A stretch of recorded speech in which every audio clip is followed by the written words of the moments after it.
Beer drinkers, be warned. This next story might leave an unwanted bitter taste in your mouth. Aye. The price of a pint in some Melbourne pubs is now setting punters back as much as $16. What?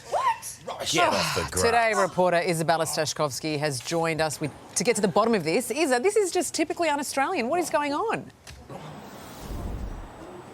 Sarah, good morning to you. What is going on in Melbourne? I tell you what, there's a lot I can say to you about a perfectly balanced brew, a good draft, a good lager, but the cost of living, the beer tax, and then of course throw in inflation, that is not a good mix. And people are pretty frustrated right across Victoria because the price of beer, it feels, at the pub is just going up and up.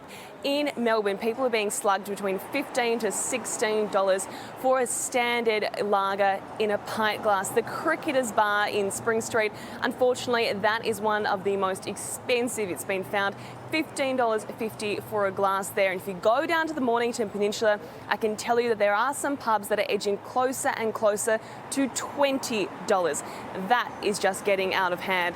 If you do your research though, and you do shop around, you can still find a good deal. The Oakley Junction Hotel, $10.70 for a pint of Carlton there. And at this point, that's actually a better deal than the footy. People have been pretty outraged after it was announced that at the AFL games, if you go to the MCG, Marvel Stadium, you're going to be slugged $10.50 for a schooner of Carlton. So at this point, if you're being slugged more than $16 for a pint of lager, well, you might as well be drinking cocktails. Sarah? I reckon too. That is outrageous. Just go buy a six-pack from the local bottle, I don't Yeah, think. and smuggle them into the AFL.